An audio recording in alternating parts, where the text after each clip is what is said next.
Hi everyone, Shin here, and in this video I will be doing a completed home tour for my Serenitea Pot. But before we get started, I just want to let you know that I do post weekly YouTube videos related to Genshin Impact, but based on my analytics, I see that a huge chunk of my viewers are not subscribed. So if you do enjoy watching my content, please do consider subscribing if you want to. It's absolutely free and I will appreciate you forever.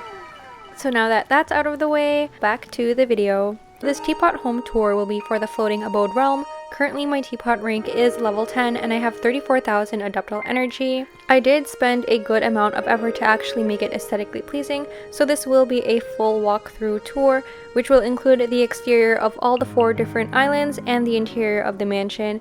If you want a full 360 of a bird's eye view of my home, I will have it in a separate video just to keep this one short, linked in the description. So we will be starting off with the residence home, which is the Liyue Mansion.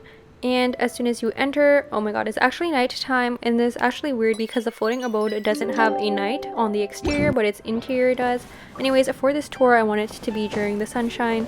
So as you can see over here, I have this little reception desk. I wanted to put Lisa here, but you can't put characters behind the counter. And over here, I have a little waiting area, kind of like those waiting areas when you're waiting to get seated at a restaurant. As soon as you enter the main hall, you can see the full view. I was trying to go for a library. Of course, I had to add Kaya here. I was hoping to get Albedo if I ever have him and putting him here because I have this alchemy set up, or even Sucrose. And then over here we just have libraries underneath the stairs, and I think it's such a cozy little space. And of course those are little lamps that actually glow, but because I just turned it into sunshine you can't see it glowing. This is my first room, which is a dorm style room. Because there are a lot of characters and not enough rooms, I decided to make it a dorm. But yeah, I think it's really cute and cozy. It's Liyue inspired. And then over here in the next room, it's Ningguang's office. Of course, there's a bunch of scrolls and books. It feels a tad bit messy and I'm not a big fan of this room. But yeah, it's just, Ningguang's office space. And then in this area I have picture frames and a fireplace, and then I have a little study room. Here there's a little kitty cat and books and more books. I like going between the bookshelves, it's really fun. And then there's a wall of art, and then a couch if you just wanted to sit around and read a book. I think it's super cozy. And there's a desk and some chairs if you wanted to get some studying done. So that's it for the first level of my mansion. And going up the stairs, don't step on my cat, you will see these 2 flagpoles, another waiting area, and I really like this area because you can see the whole upper level as well as you can also see the lower level.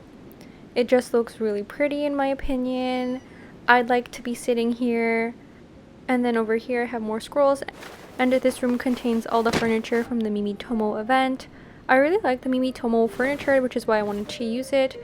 However, I feel like it should have been an exterior instead of interior, but that's okay. And then here I have a wall of art with Benny Boy. I actually really like how the art gallery turned out. And another lounge chair where you can just lounge around, look at the bookshelves, the sunshine, the fireplace, and the coat of arms. Of course, I have a little kitchen area. This is like a little snack area if you get hungry. I really like it because it looks cool. My only concern is that I wish there was more food interior items because currently I just have a teapot, and you're gonna see throughout this tour I have a lot of tea. This room is meant to be a poetry cat cafe with Xing Chu as the poet.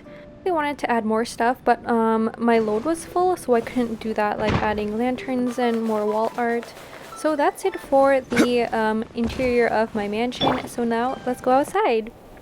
So whenever you spawn to my teapot, you're going to be in this spot, so I decided to keep everything close. So my crafting station is here, and if you turn at the corner, you'll be able to forge your items.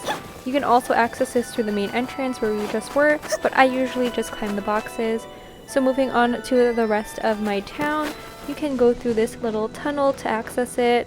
It feels very nice walking through, as well as I have a little patio place here where you can admire the rest of the islands and the sun and the island in general. I'm going for a palace style for this particular island. And then over here I have an area for more tea. This is like the market area, and this is similar to the glittering street set, but it's not exactly the set because I didn't like some of the items.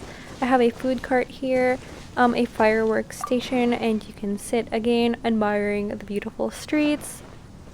You can purchase some pottery, fruits, and umbrellas. What I really like is my backyard Zen garden. You have a fountain, jungly, a beautiful stone stool, and it's just a really nice place to sit. I find it very relaxing. I have a small bamboo forest, and oh, there's actually a small secret entrance here where it will take you back to the market. So it's this little alleyway here, and then I had one lamp.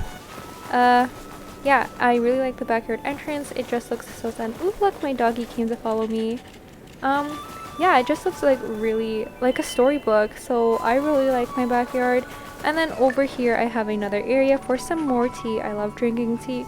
And you can, oh look, my doggo, he's such a good boy.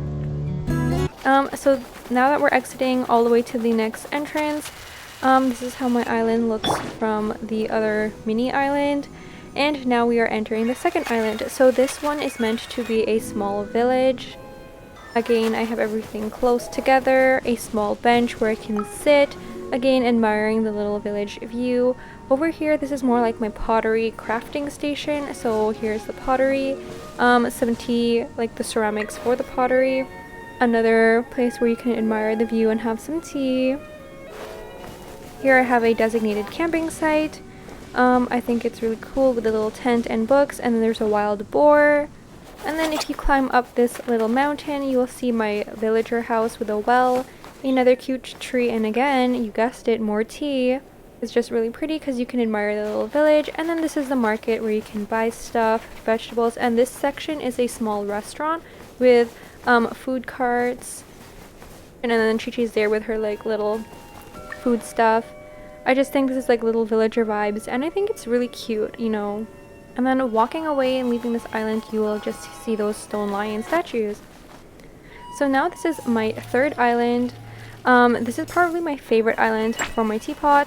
So I did try to style this island like a little vineyard slash park, and this is actually one of the companion sets. I don't remember the name, but I did have to make it a little bit bigger by adding a few extra bushes, benches, trees, and I did add the fence. I tried to make it look like Central Park, and I think it looks really pretty with the view, with the sun, the fountain, and the dogs. It's actually more so a doggo park. And if you do get tired after coming to the park, you can come over to this house to pick up some light refreshments and snacks. I also have a windmill, which I think matches the scenery really well as it provides you with a nice overview of the landscape. I also placed Noelle on the vineyard because I don't have Diluc and Kaya's already in my home, as well as I did craft like 7 or 8 of these lamps, which was kind of pointless because if you saw my TikTok, but the Floating Abode does not have a nighttime, so these lamps will remain lightless forever. And I also made the wrong type of vineyards, so these are the ones that you can go through, but the ones on Diluc's Dawn Winery are the ones that you can walk beside, which are these ones.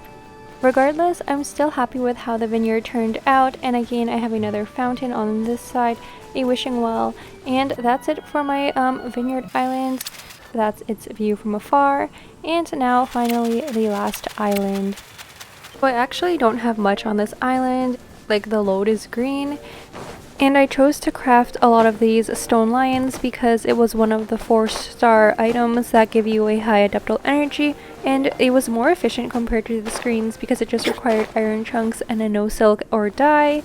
It also reminds me of a scene from iRobot, and it's just really fun to run and hide through.